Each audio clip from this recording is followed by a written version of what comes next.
Hello, good morning, class. To do present tense. Hoy les voy a presentar el verbo to do. Es decir, la palabrita do, así como está aquí escrita, do. Bueno, este verbo, a través del tiempo se van a dar cuenta que lo van a usar mucho. ¿Recuerdan el verbo to be? Bueno, les voy a recordar.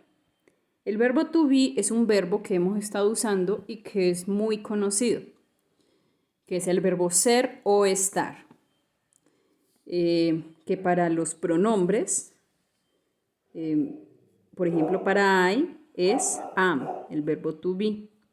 Para you, para they y para we es are. Y para la tercera persona del singular, es decir, she, he, it, es, is. ¿Sí? Yo soy, yo estoy. Tú o usted o ustedes o ellos o nosotros somos o estamos.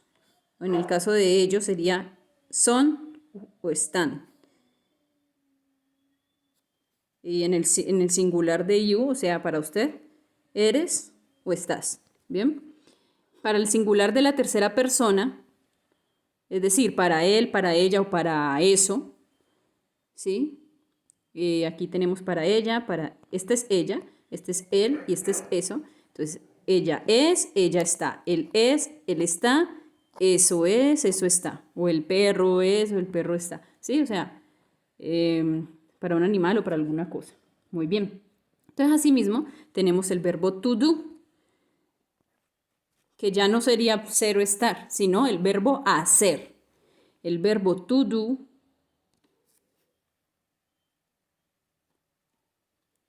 es el verbo hacer, ¿sí? Pero hacer, no cualquier hacer, es el hacer de cosas inmateriales. Entonces, les explico. Bueno, primero les voy a mostrar aquí para los pronombres cuál do usamos, así como en el to be, para I usamos am, para la tercera persona usamos is y para you, we, they usamos are. El verbo to do también lo usamos según sea el pronombre. Entonces, para I, o sea, para yo, uso do, D-O. Para la tercera persona del singular, he, she, it, o sea, él, ella, o un animal o una cosa, uso das, o sea, D-O-E-S. Se pronuncia das. Se escribe does, se pronuncia das. Y para usted, nosotros y ellos, o ustedes, que sería este es usted o ustedes, usamos el do. Entonces, ¿cómo nos podemos acordar? Pues sabemos que para la tercera persona del singular, él, ella o un animal o una cosa, usamos das y para los demás usamos do. ¿Cómo se pronuncia?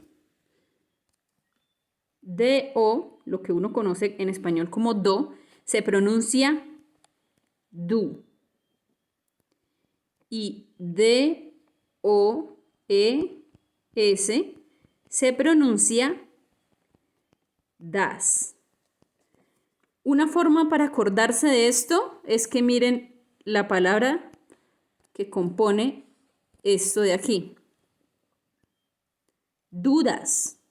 Por si las dudas, do y das se pronuncia de esta manera. Do, das. Muy bien. Entonces, do, das. Bueno, entonces lo que les mencionaba, el verbo to do, que según el pronombre que sea, se dice do o se dice das, como verbo traduce hacer cosas inmateriales.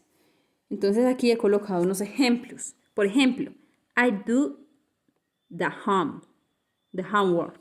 es yo hago las tareas.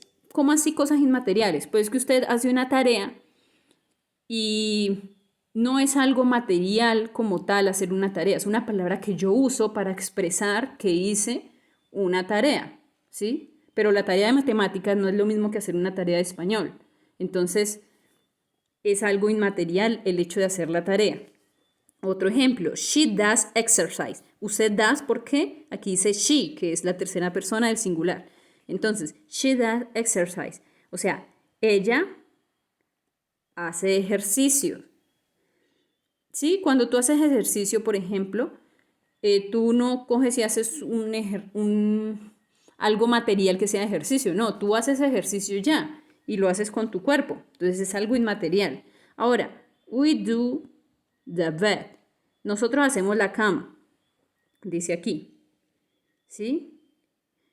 Tú, cuando dices que yo hice la cama, por ejemplo, yo hago la cama, no es que tú estés así martillando madera, clavos con madera para hacer una cama, es de que tú tendiste la cama en la mañana antes de ir al colegio o antes de hacer las cosas del día, ¿cierto? Entonces, hacer la cama, cosa inmaterial, porque tú no hiciste una cama, tú organizaste la cama, y uno dice hacer la cama. Entonces, un ejemplo para no confundirnos entre las cosas inmateriales y cosas materiales. Entonces, aquí, en este cuadro que estoy haciendo, tengo cuando hago cosas materiales. Cuando el verbo hacer para cosas materiales no es do, sino make. Por ejemplo, I make a table. Yo hago una mesa. O sea, tú cogiste un clavo, unos puntillas y una madera y hiciste una mesa, ¿sí? Tal como lo hacen los carpinteros. O he makes a window. Él hace una ventana, ¿sí? Entonces se refiere a que está diseñando una ventana, así mismo como el carpintero, como el soldador. You make a house, ¿sí? Tú haces una casa, ¿bien? Entonces el que edifica casas es el que hace casas. Son cosas materiales. Es muy diferente al do de inmaterial. Ahora, el do es un auxiliar. Es un auxiliar, así como el verbo to be. Entonces, les digo, dice, como auxiliar no traduce nada, dice aquí. El do como auxiliar no traduce nada. Solamente ayuda a formar oraciones negativas e interrogativas y a dar respuestas afirmativas y negativas simples. Es decir, el verbo to do nos sirve para responder a ciertas preguntas o para hacer algunas preguntas, ¿sí? Entonces, así como lo vimos en la anterior clase, que hablamos sobre do you like to, entonces que te gusta, entonces do you like to play era el tema de la clase anterior, ¿te gusta jugar? Entonces, si respondías que sí, dices yes, I do. Si respondes que no, dices no, I don't, ¿sí? Por ejemplo, yo no ando en bicicleta, ¿cierto? O yo no ruedo en bicicleta. Entonces, ¿cómo dice? I do not ride a bike.